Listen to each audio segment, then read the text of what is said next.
Olá, pessoal! Meu nome é Eduardo Federizi Salenave e nesta aula vamos estudar os adjetivos. Que classe de palavras é essa que qualifica os demais seres? É isso que veremos no tópico inicial da nossa aula, a definição dos adjetivos. Quanto à classificação, os adjetivos podem ser simples ou compostos, primitivos ou derivados e restritivos ou explicativos. Existem também os adjetivos pátrios. Especial atenção aos adjetivos pátrios compostos, como luso-brasileiro, ítalo-americano e outros, que causam confusão para muitos alunos. Quanto às flexões, nada de muito complicado. Quanto ao gênero, ou os adjetivos são biformes ou são uniformes. Com relação à flexão de número, os adjetivos simples seguem as mesmas regras dos substantivos simples. Já os adjetivos compostos têm algumas exceções que fogem à regra geral. A flexão de grau dos adjetivos se divide entre o grau comparativo e o grau superlativo, algo muito semelhante ao que ocorre com a flexão de grau dos advérbios, que veremos em aulas futuras. Finalmente, estudaremos o emprego dos adjetivos. Tem diferença a posição em que o adjetivo é colocado? Vamos até o final da nossa aula para descobrirmos juntos. Definição. Adjetivo é a palavra variável em gênero, número e grau que qualifica o substantivo, atribuindo-lhe qualidade, propriedade, condição e estado. Então gravem isso. O adjetivo caracteriza o substantivo. Como é o tecido? É macio. E o gato? É arisco. O homem é alto. O som é grave. E a festa é agradável. O adjetivo apresenta informações sobre o substantivo que está qualificando. A locução adjetiva é o conjunto de duas ou mais palavras que cumpre o papel de um adjetivo. As locuções adjetivas são formadas conforme o seguinte modelo: preposição mais um substantivo ou advérbio. Exemplos: creme de cabelo é o mesmo que dizer creme capilar. Jogada de mestre ou jogada magistral. Clima de inverno, sendo a locução adjetiva de inverno cambiável pelo adjetivo invernal. Como vocês devem ter reparado, as locuções adjetivas possuem adjetivos que lhes são correspondentes, mas isso nem sempre é verdade. Atenção! Às vezes, a locução adjetiva não corresponde ao adjetivo. Amigo de infância tem um sentido totalmente diferente de amigo infantil. Outra observação: nem toda locução adjetiva possui um adjetivo correspondente. Não há um adjetivo para a locução de ontem, ou de bola, por exemplo, pão de ontem, jogo de bola. Nesses casos, temos apenas a opção da locução. Bola para frente. Classificação dos adjetivos. Os adjetivos podem ser simples ou compostos. Os simples são aqueles que possuem apenas um radical, e os compostos, aqueles que possuem mais de um radical, geralmente dois termos separados por hífen. Primitivos ou derivados. Os primitivos não apresentam afixos, sufixos ou prefixos. Já os derivados possuem sufixos ou prefixos acrescentados à palavra primitiva. Desleal, tortuoso, anormal. Para quem acompanhou a aula de substantivos, esses dois primeiros pares classificatórios não foram tão novidade assim. Uma classificação específica dos adjetivos é aquela dos explicativos e restritivos. O adjetivo explicativo apresenta a característica que é própria da essência de um dado substantivo. Lança pontuda, açúcar doce. Uma lança, por definição, é pontuda. O açúcar necessariamente é doce. O adjetivo restritivo, por sua vez, apresenta qualidade que não é essencial. Lança quebrada, açúcar mofado. A lança estar quebrada e o açúcar estar mofado não são condições essenciais desses seres, são meros acidentes. Vamos nos orientar pelos nomes, pessoal. O explicativo explica, ou seja, evidencia características essenciais do ser. O restritivo restringe, pois ao apresentar uma característica acidental, especifica o ser em relação a outros seres de um mesmo conjunto. Entre as lanças existentes, eu estou falando daquela que está quebrada. Estou restringindo a abrangência do substantivo lança. Adjetivos pátrios indicam a origem do ser, o continente, o país, a cidade, a região e assim por diante. Africano, asiático, brasileiro e por aí vai. Observação: nos adjetivos pátrios compostos, o primeiro termo deve ser grafado na sua forma erudita. Depois pesquise na internet tabelas com as principais formas eruditas dos adjetivos pátrios. Greco-romano, da Grécia e de Roma. Ítalo-brasileiro, da Itália e do Brasil. Nipo-americano, do Japão e dos Estados Unidos. No mais das vezes, os pátrios compostos são formados por apenas 2 elementos, mas existem estruturas maiores. Nesses casos, havendo o mesmo número de sílaba, deve-se seguir a ordem alfabética. Anglo, ítalo, brasileiro. Anglo aparece na frente de ítalo, pois começa com A. Existem alguns adjetivos pátrios não muito regulares. Por exemplo, quem nasce na cidade do Rio de Janeiro é carioca e não rio de janeirense. Um caso clássico é o pátrio da cidade de Salvador, que é soteropolitano. Flexão de gênero. Tópico bem simples. Os adjetivos uniformes apresentam uma mesma forma para os 2 gêneros. Veloz serve tanto para moça veloz quanto para rapaz veloz. O mesmo ocorre com contente, reciclável e muitos outros adjetivos que são invariáveis em gênero. Os biformes apresentam uma forma específica para cada gênero. Homem rico, mas mulher rica. Atenção ao azinho, desinência nominal de gênero ali no final. Homem honesto, mulher honesta. Observação: somente o último termo sofre flexão de gênero nos adjetivos compostos. Camisetas azul escuras. Isso é bem intuitivo, difícil de errar, fazemos o certo no automático. Flexão de número. Os adjetivos simples seguem as mesmas regras de pluralização do substantivo simples. Observação: quando os substantivos fazem as vezes de adjetivo, eles ficam invariáveis. Cidades, fantasma. Tecidos, vinho. Nuvens, cinza.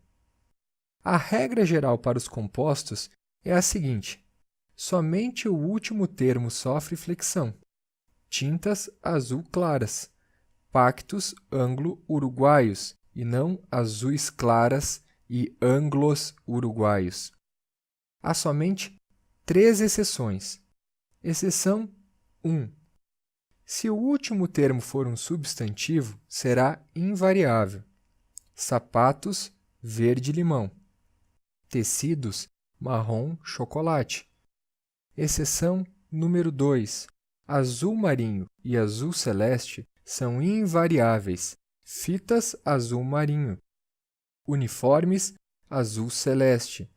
Exceção número 3. Ambos os termos do composto surdo-mudo sofrem flexão. Moças, surdas, mudas. Os 2 termos ficam no plural e também no feminino. A flexão de grau dos adjetivos é a parte mais extensa desse conteúdo. Extensa, mas não complicada.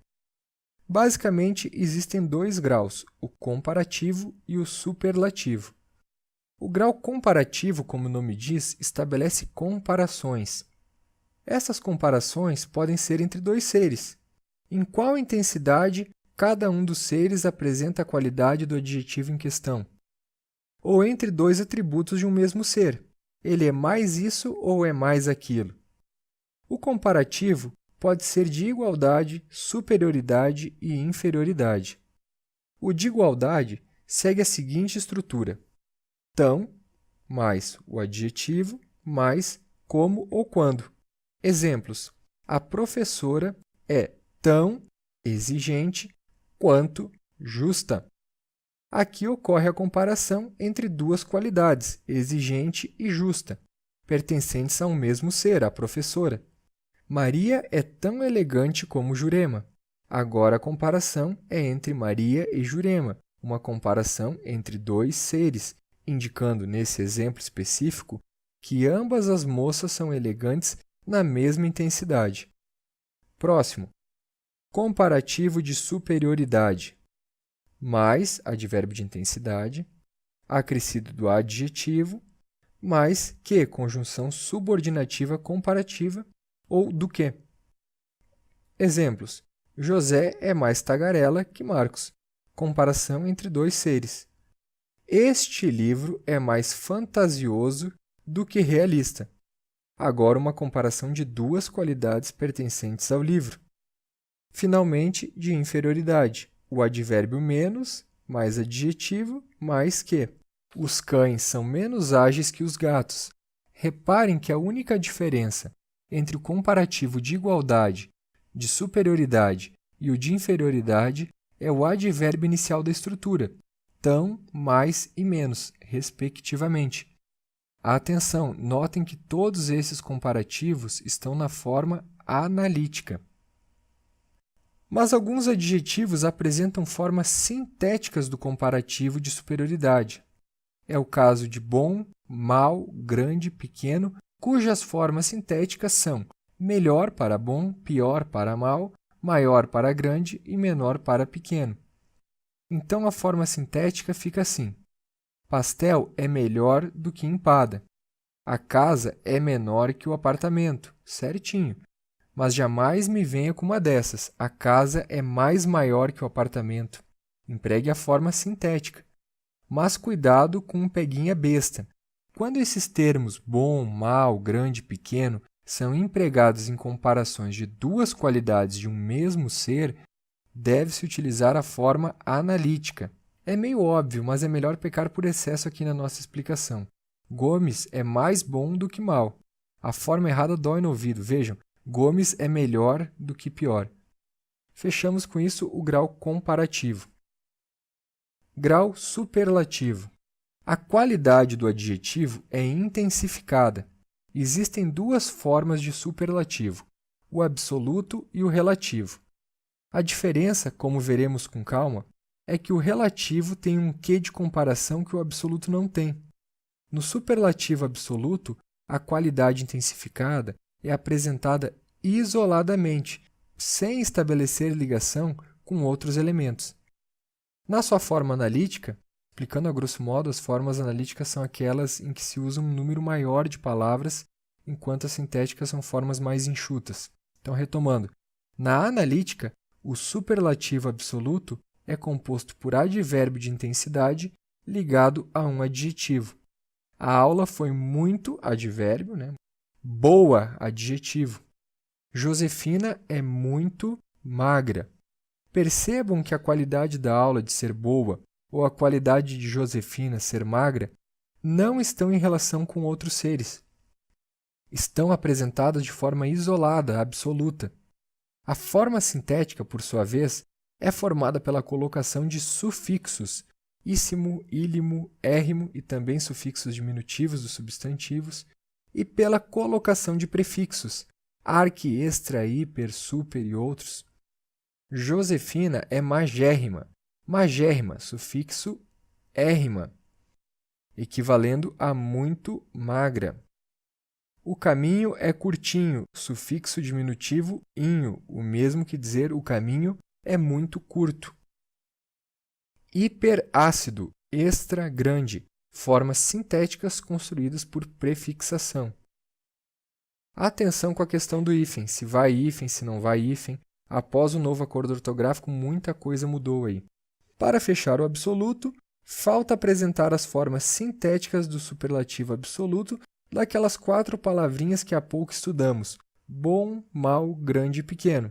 Então, como é que fica? Bom, ótimo, mal, péssimo, grande, máximo e pequeno, mínimo. Superlativo relativo.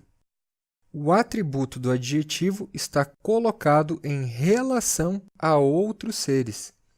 Sempre se apresenta na forma analítica, com exceção daquelas 4 palavrinhas que nós já conhecemos: bom, mal, grande e pequeno, que ficam o melhor, o pior, o maior e o menor. Atenção para a anteposição do artigo aqui, hein? É o melhor, o pior, o maior e o menor.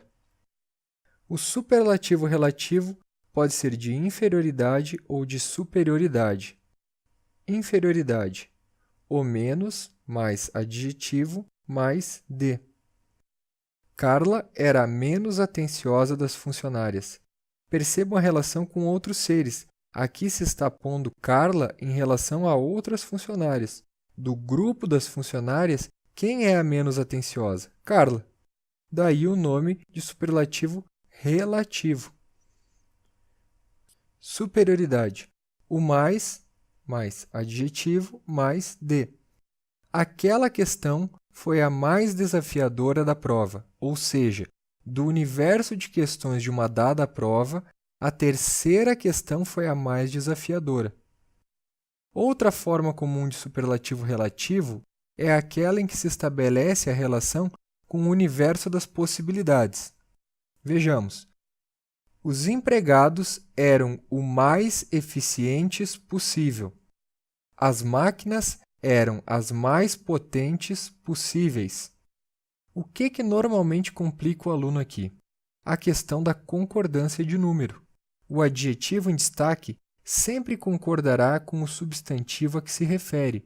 Eficientes concorda com empregados, potentes com máquinas. Até aí, tudo tranquilo. E a palavra possível? Depende, 2 construções são aceitas. Possível ficará no singular ou no plural, dependendo da flexão de número do artigo que antecede o advérbio mais. No primeiro exemplo, o artigo está no singular, portanto, possível também ficará no singular. O contrário acontece no segundo exemplo, em que ambas as palavras ficam no plural. Última observação sobre a flexão de grau. Existem adjetivos que não sofrem flexão de grau, pois as qualidades que expressam não admitem variação de intensidade. Geralmente são terminologias científicas de sentido preciso. Ovíparo, subcutâneo, equilátero. Não tem como a qualidade equilátero sofrer variação de intensidade. Um triângulo ser mais equilátero ou menos equilátero. Ou é equilátero ou não é. Neste slide temos um bom quadro resumo das flexões de grau. Pausem o vídeo, revejam com atenção, fixem bem todas as possibilidades de flexão de grau. Emprego do adjetivo. O adjetivo normalmente é colocado após o substantivo, mas também pode ser colocado antes. A anteposição do adjetivo normalmente é usada quando se quer dar um efeito poético ao texto. A bela noite, a indomável fera. Agora, cuidado, em certos casos, a mudança de posição gera mudanças de sentido, mudanças semânticas. Um médico falso é um médico hipócrita, um médico mentiroso. Mas um falso médico é um sujeito que se faz passar por médico. Algumas palavras, quando antepostas ao substantivo, são pronomes indefinidos, mas simples adjetivos quando pós-postas. Todo cachorro, isto é, qualquer cachorro. Todo cachorro é brincalhão, qualquer cachorro é brincalhão. O cachorro todo, o cachorro inteiro, lavar o cachorro todo, todo o corpo do cachorro. Qualquer professor é estudioso, o mesmo que todos os professores são estudiosos. Professor qualquer, um professor indistinto, até aqui com um tom pejorativo. Então, atenção com a posição do adjetivo. Mais um conteúdo concluído, até a próxima aula.